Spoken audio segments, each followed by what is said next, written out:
चलिए दोस्तों, तो फाइनली आ गए हम अपने लास्ट पार्ट के अंदर, जिसमें हम बात करेंगे 10 का दम के ऊपर। बड़ा ही यूनिक और बड़ा ही इंटरेस्टिंग ये एरिया है जिसको हम कहते हैं 10 का दम, जो कि किसी भी चैप्टर के अंत में आपको मिलेगा आपके नोट्स के अंदर। और इसके अंदर हम बड़े ही यूनिक क्वेश्चंस की बात करते हैं, और इसका बस पर्पस ये होता है कि जो भी आपने पूरे चैप्टर में सीखा वो इन 10 क्वेश्चन के माध्यम से रिवाइज हो जाए और आपको अपनी एबिलिटी का एहसास हो जाए कि आप कितने पानी में हैं, कितने आपकी रिवीजन है, कितनी अच्छी आपकी तैयारी है। और एक तरीके से इस 10 क्वेश्चन को अगर आप सॉल्व कर लेते हैं, जब हम प्रैक्टिकल चैप्टर्स में जाएंगे तो वहां पे भी आपको ऐसे 10 कदम दिखेगा, जिसमें आप अगर उन 10 क्वेश्चन को सॉल्व कर लेंगे तो आपकी मोर और लेस रिवीजन हो जाती है। लाइक किसी भी पर्टिकुलर चैप्टर का टेस्ट है तो आपने अगर वो 10 क्वेश्चन सॉल्व कर लिए तो आप उस टेस्ट के लिए रेडी हो, आप अपने एग्जाम्स के लिए रेडी हो जाते हो। ठीक है सर, तो चलिए उस पर बढ़ेंगे। उससे पहले ना एक छोटा सा कॉन्सेप्ट है, इसके ऊपर मैं थोड़ा सा एक्सप्लेन कर दे रहा हूँ। ऑल्दो इसका बहुत ज़्यादा लेना देना है नहीं हमारे चैप्टर 1 से, बट क्योंकि आपके ये नोट्स में आ गया है तो ऐसा भी ना लगे कि हमें इसके बारे में कुछ नहीं पता। तो बहुत बेसिक कॉन्सेप्ट है, मैं आपको यहाँ पे हल्का सा समझा के चलता हूँ। ऑल्दो ये जब हम आगे पढ़ेंगे वहाँ पे कवर कर लेंगे। किसी को ये बात समझ में आती है अच्छी बात है, नहीं आती कोई दिक्कत नहीं, 2 मिनट का कॉन्सेप्ट है, फटाफट से कवर करने की कोशिश करते हैं।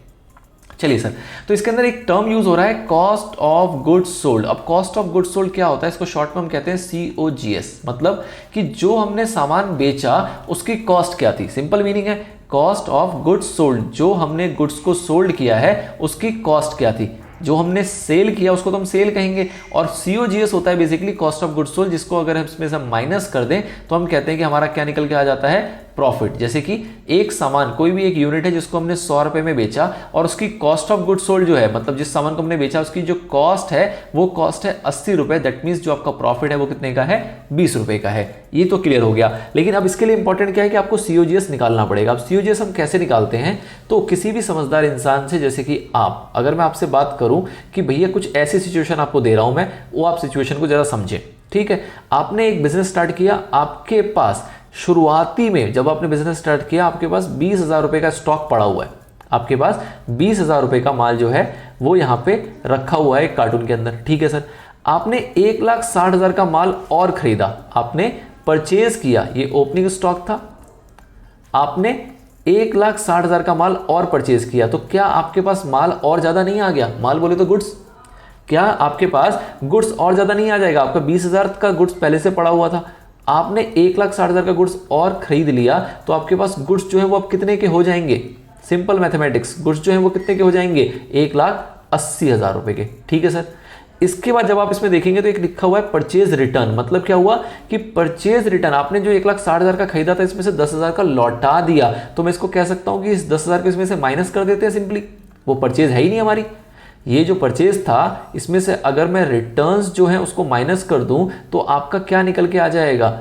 1,50,000। इसको हम क्या बोल सकते हैं? इसको हम बोल सकते हैं नेट परचेज। मतलब भैया कुल मिला के क्या परचेज किया। हो सकता है आप 5 बार खरीदते हो, 2 बार लौटा देते हो जब सामान आपको ठीक नहीं लगता, तो ऐसा खरीदना बेचना चलता रहता है। बट हम उसको अगर नेट कर दें, मतलब परचेज में से रिटर्न को माइनस कर दें, तो जो टर्म आएगी वो क्या हो जाएगी? Purchase return. मतलब 20,000 का सामान पहले से था, 1,50,000 का आपने कुल मिला के सामान जो है वो खरीदा है, टोटल कितना हो गया? 1,70,000।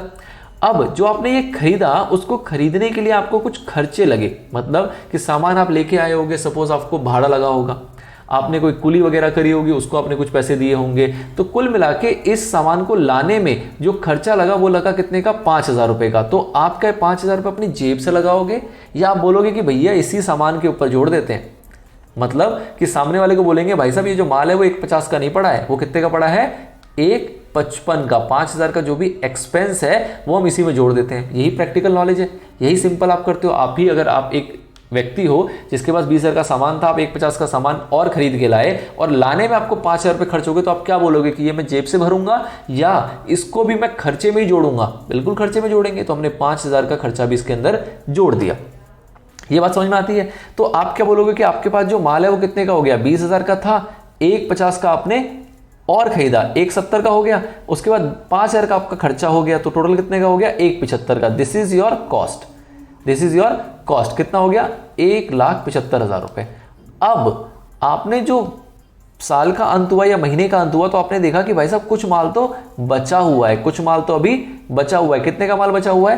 35,000 रुपए का माल बचा हुआ है। तो आप क्या बोलोगे कि 1,75 का टोटल माल था आपके पास, 35,000 का माल बच गया, तो इसको अगर हटा दें तो आपको पता लग जाएगा कि आपने कितने का माल बेचा होगा।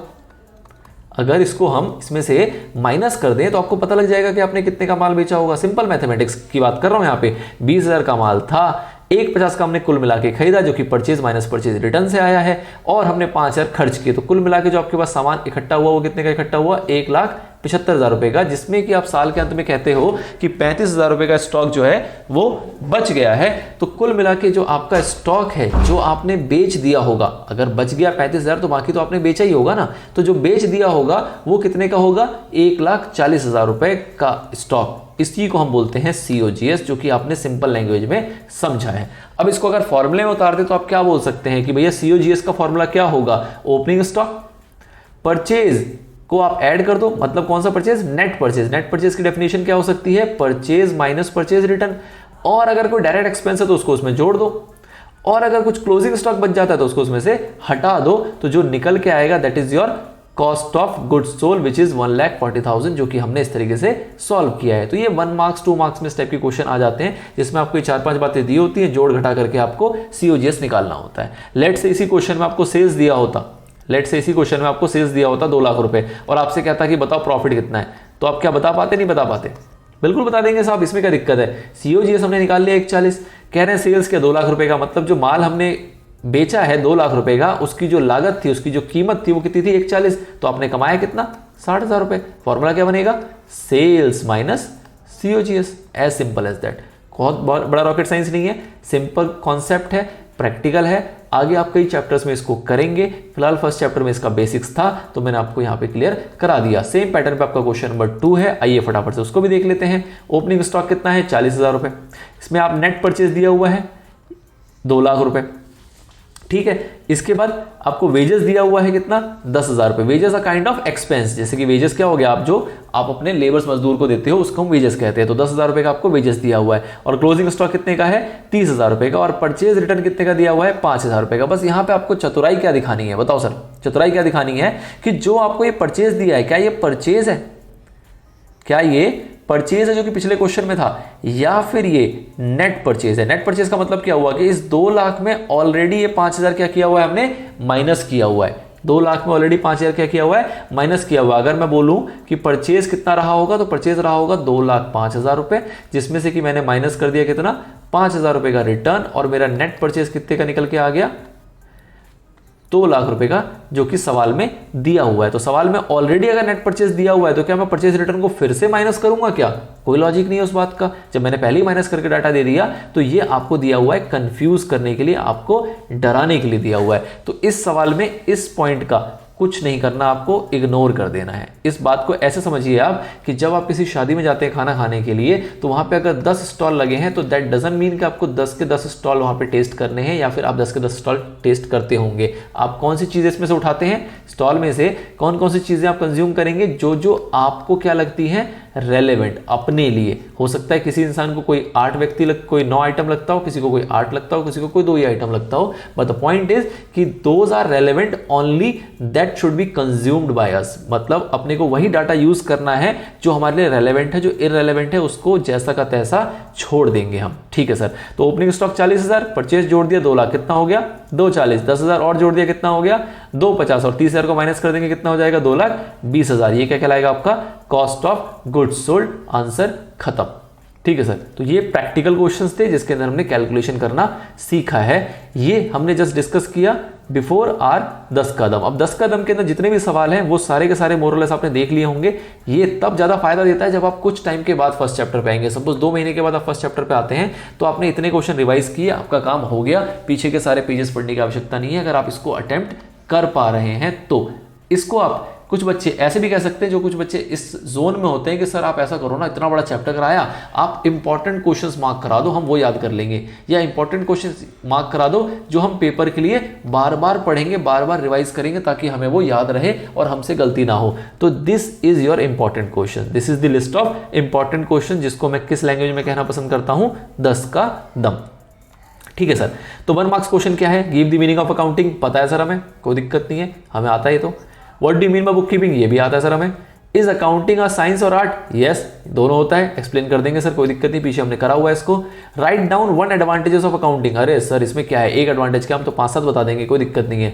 दो एक्सटर्नल यूजर्स बताओ अकाउंटिंग की। सर क्या बात कर दी, ये तो हमने बहुत बार कर लिया, एक्सटर्नल यूजर्स तो हम आराम से बता देंगे। चलो जी बता के बताओ फिर, मन मन में बोलो फटाफट से, कौन से दो एक्सटर्नल यूजर्स हैं जो आपके अकाउंटिंग के होते हैं? सर एक तो याद आ रहा है इन्वेस्टर्स, पूरा बोले तो पोटेंशियल इन्वेस्टर्स। और क्या होते हैं सर? क्रेडिटर्स भी होते हैं सर। और कौन होते हैं सर? गवर्नमेंट होती है, टैक्स अथॉरिटीज होती हैं, ये सारे क्या होते हैं आपके external users of accounting. Now what do you mean by window dressing? अपने आप में इंपॉर्टेंट क्वेश्चन है। विंडो ड्रेसिंग का मतलब क्या होता है? Sometimes organisations manipulates their books of accounts to present them in a favorable manner as compared to the actual position, that is known as window dressing। ये मैंने एक लेमन लैंग्वेज में आपको एक डेफिनेशन बताई, आप कोई और लेमन लैंग्वेज में बना सकते हैं, कोई रट्टा मारने की जरूरत नहीं है। ऑल्दो पीछे जब आप देखेंगे तो 2-3 पेजेस में 2-3 अलग तरीके से इसको एक्सप्लेन किया गया है, बट आपको किसी भी एक्सप्लेनेशन को ज्यादा दिल पे नहीं लेना है, आपको अंडरस्टैंडिंग डेवलप करनी है कि विंडो ड्रेसिंग होता क्या है, और अपने शब्दों में आप उसको बौछार करके आ सकते हैं एग्जाम में, कोई दिक्कत नहीं है। ठीक है sir. Question number 2, what are the qualitative characteristics of accounting? Qualitative characteristics क्या होती है सर? 4 होती हैं। सर आपने एक और ऐड में करवा दी थी, क्या 5 लिख दें, कोई दिक्कत हो जाएगी? कोई दिक्कत नहीं होगा, 4 तो लिखना, अगर 5वां लिख दिया तो नंबर नहीं कटेंगे और जो एग्जामिनर है वो समझेगा कि कितना शाना बच्चा है। तो 4 क्वालिटेटिव कौन कौन से होते हैं सर? रेलेवेंस था, रिलायबिलिटी था, कंपेरेबिलिटी था, अंडरस्टैंडेबिलिटी था, और एक आपने कौन सा सर ऐड करवाया था? फेथफुल प्रेजेंटेशन, ये था आपका। ठीक है, although faithful presentation is a part of reliability। ठीक है, चलिए, बट इसको अलग से भी आप लिखोगे तो दिस विल एड ऑन, कोई इसमें दिक्कत वाली बात नहीं है। 3 एडवांटेजेस बताने अकाउंटिंग के सर बता देंगे। सिस्टमैटिक रिकॉर्ड्स ये आपके मेंटेन करता है, एविडेंस के रूप में काम आता है, आपको लोन वगैरह लेने में मदद करता है, ये 3 मैंने बता दिए और आपको पता ही है सारे।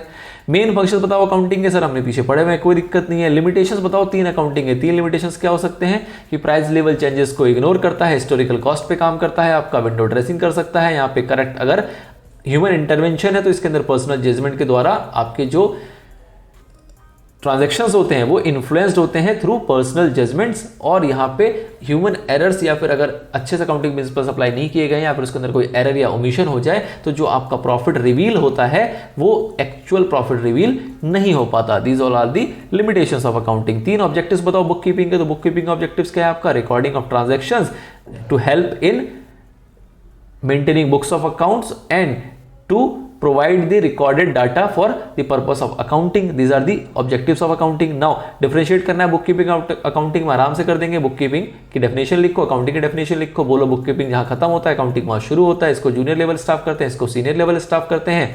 इसको परफॉर्म करने के लिए कोई खास स्किल की जरूरत नहीं होती, इसको परफॉर्म करने के लिए आपको अच्छी खासी स्किल की आवश्यकता होती है। 3 ऑब्जेक्टिव्स बताने हैं अकाउंटिंग के, ऑब्जेक्टिव्स बताओ या फिर आप एडवांटेजेस बताओ, बोथ आर सेम। तो एडवांटेजेस आपने लिखे, उसी को आप ऑब्जेक्टिव्स में लिख दोगे, काम आपका चल जाएगा। Briefly explain the users of accounting, तो यूजर्स को एक्सप्लेन करना है, आप पहले इंटरनल को एक्सप्लेन कर दो, उसके बाद एक्सटर्नल को एक्सप्लेन कर दो। 2 एग्जांपल इसके लिख दो, 2 एग्जांपल इसके लिख दो, काम आपका हो जाएगा। इंटरनल भी हमने पीछे देखा था। इंटरनल कौन होते हैं? वो सारे यूजर्स जो कि डायरेक्टली इन्वॉल्व होते हैं ऑपरेशन एंड मैनेजमेंट या फिर operation and maintenance of the business enterprise. Business enterprises की मैनेजमेंट के अंदर, ऑपरेशंस के अंदर जो डायरेक्टली इन्वॉल्व होते हैं उसको बोलते हैं इंटरनल यूजर्स, और जो इनडायरेक्टली इन्वॉल्व होते हैं उसको बोलते हैं एक्सटर्नल यूजर्स। इंटरनल में आपके ऑनर मैनेजमेंट हो जाते हैं और एक्सटर्नल में आपके क्रेडिटर्स और पोटेंशियल इन्वेस्टर्स गवर्नमेंट्स वगैरह आ जाते हैं। कहता है डिफाइन करो COGS in your own words. तो सीओजीएस अभी आपने निकालना सीखा ऊपर प्रैक्टिकल में, कॉस्ट ऑफ गुड्स सोल्ड। इस क्वेश्चन के लिए भी मेरे को वो ऊपर आपको समझाना जरूरी था, अब आप इसको बता पाएंगे। कॉस्ट ऑफ गुड्स सोल्ड का मतलब क्या होता है कि जिस आइटम को, जिस गुड्स को हमने सेल किया है उसकी कॉस्ट क्या थी, उसकी एक्चुअल कॉस्ट क्या थी, which can be derived as follows, और उसके आगे आप उसका फॉर्मूला लिख दोगे, opening stock plus net purchase bracket में परचेज माइनस परचेज रिटर्न। उसके बाद उसमें हम ऐड करते हैं क्या? डायरेक्ट एक्सपेंसेस, और माइनस करते हैं क्या? Closing stock. तो जाके आपका क्या आ जाता है? सीओजीएस। तो इसका फॉर्मूला लिखना है और थोड़ा सा इसको अपने शब्दों में आपको उसी फॉर्मूले को डिफाइन कर देना है, तो आपका काम हो जाएगा। फॉर्मूला किसी को लिखना हो तो आप वहां से छाप सकते हो, ऑल्दो आपने ये पहले भी देख ही लिया होगा। Opening stock, net purchases, purchase minus purchase return को हम नेट परचेज कहते हैं, फिर डायरेक्ट एक्सपेंस और माइनस करते हैं क्लोजिंग स्टॉक। क्यों ये फॉर्मूला है? तो कोई फॉर्मूला नहीं है, एक जनरल इंटरप्रिटेशन है, जनरल कैलकुलेशन है, जो कि मैंने आपको लॉजिकली समझाई है। ऑल दो फॉर्मूले के रूप में इसको देखेंगे तो आप इसको इस तरीके से इसको लिख सकते हैं, but it is not a formula. आप इसको मैथ वैथ लेके ज्यादा कॉम्प्लिकेट मत कर देना कि साहब हमने एक फॉर्मूला देख लिया, फॉर्मूला याद कर लिया।